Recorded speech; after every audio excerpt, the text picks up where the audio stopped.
For joining me today, none other than Sue Bird, who honestly, I don't need to give you that much introduction because all your accolades all around the world have been incredible.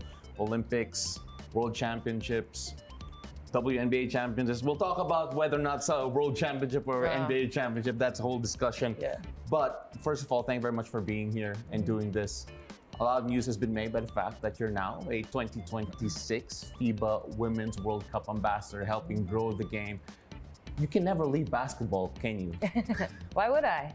Why would I? I've been doing it my whole life. Absolutely. Can't leave it now. Absolutely. So you come in here as an ambassador for the Women's World Cup. When you take on that role and it was explained to you, what was asked of you and what did you understand by it? It wasn't really a matter of specifics, like specifically being asked, anything of me. It was more as a former player, as somebody who has played in the WNBA, played in FIBA for their national team, played in EuroLeague, has traveled the world because of basketball and has so much experience. How can I, from a player's perspective, bring that experience, bring that opinion, and try to grow the game, try to promote the game, try to make the World Cup in Berlin in 2026, epic. How to build off what happened in 2023 in Sydney, which was an amazing Women's World Cup. So just bringing what is unique to me as a former player. What I love about the World Cup in Sydney was the people came out in droves. They enjoyed it and just the atmosphere around it. I wasn't there, but I was able to feel it from here in Manila just by hearing about it and seeing about it. The amount of attention women's game has been getting has been growing. Still not quite to the level we want it yet though. But how important is it to grow that audience in a way that the appreciation for the game goes along with it? Yeah, I mean, the way I see it is the audience does exist. The audience is there. Now, as a business, do you always want to grow that and add more viewers and more fans? Of course. But the audience is there. The issue with women's sports, with women's basketball in particular, is that there was no way for that audience to have access. And that's really what I think we're seeing change more than anything. The access is changing, the coverage is changing, and what do you know? When that increases, viewership is up, right? Attendance starts to increase.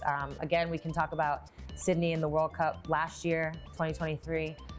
Seeing sold out arenas for the semis and the finals, that was amazing.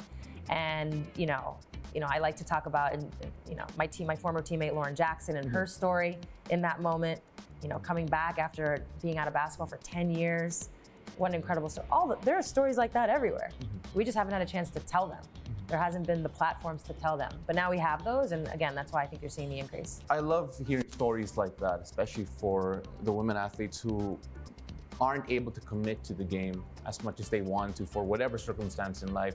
And that really goes to show the resilience in the female athletes, the women athletes that we have all around. When you hear stories like that and see the struggle of some of the younger professionals trying to make a living in women's sports, just what do you tell them, or what do you want to tell them, knowing that it is a different type of struggle that requires a certain amount of constitution?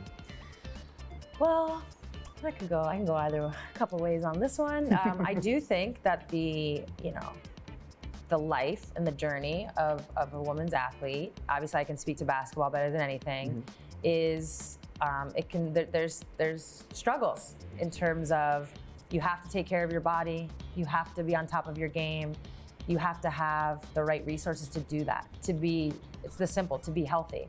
And I think, you hear stories all the time about male athletes and how they spend, $1 million on their bodies in the off season to stay sharp. Well, what's interesting about women's athletes is we stay sharp, but we have to find our own ways to do it. We might not always have the finances to just dump it. So I think what's interesting to me about that is that's the story of a lot of people. That's not unique to women's athletes or women's basketball players. I think anybody who's watching this probably has a moment of time in their life where they've had to figure it out and grind and find ways to stay on top of their careers without all the resources, opportunities. And in some ways, that's where there's a connection, I think. I think fans, that's why they feel connected to us. There's a similarity there. And I find that to be really special. But back to your question, it can be hard. And then I think my messaging is, it's worth it. It's worth it. I think when you go through the grind and you struggle, but you come out on the other side, that's where the character is built. It's always worth it. Another thing that I love to touch on is that you actually did an interview recently, or had a statement recently about how women's sports and education are intertwined, they have to be connected, and helping grow the game, especially at the grassroots level for young girls all over the world. Just using sports as a way to educate, as part of education for younger women. Just how important is it to emphasize that in particular? Well, I think so. Where that question kind of stems from is the fact that a lot of young girls, they start in sport. It's not the participation. The issue with participation isn't that people don't start it. Young girls start sports. They get into it. They just drop off. They just stop. They don't continue. I think there's a lot of reasons why this is true. One, in my opinion, is when we don't lift up and prop up our pro leagues. I don't think these young girls can really look to something and imagine and you hear stories of male athletes all the time. I mean, we're at the Men's World Cup. Who better to talk about than Luka Doncic? He at 11, 12 years old is trying to be like LeBron. He's seeing it. And for women, we don't always have that. And I think for young girls, it's easy to drop off when you don't have that dream to dream. But with that, another part is the encouragement around that is the education piece, right? What you're learning from sports, the life skills, what you're going to take with you forever. Everything I do in my life is somehow influenced by me being an athlete, and not an elite athlete. Yes, that's a part of it for sure. That happens to be my path. My path was to be, on Olympic teams and whatnot. But I think the way I look at things, the way I communicate with people, the way I interact, setting goals, achieving goals, all of that came from sports. That came from playing sports. And so there's so many life skills to take with you when you start sports early as a young person and when you continue. It doesn't mean you have to go to any kind of level. It doesn't matter the level. You're still going to learn these things. And that's why it's so important. When we talk about the World Cup that you will be the ambassador of, the audience has grown, more eyes are on the game, not just in the United States, but all over the world. The level of competition is rising.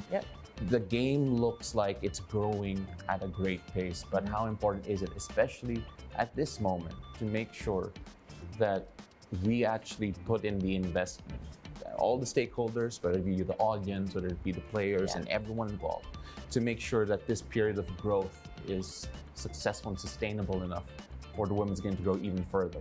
Yeah, I mean, you kind of answered the question in the question. Women's basketball is at a really cool, pivotal moment. There's momentum, it's building, we can all feel it, whether it's domestically, internationally, obviously with the World Cup coming up. We have a couple years now to continue riding that wave, but in order for that wave to grow, people have to invest. We all have to kind of do our part, no matter if you're a fan, if you're somebody in marketing, whatever the case may be, and we have to continue building on that wave. Because if we do it right, it can just continue to explode.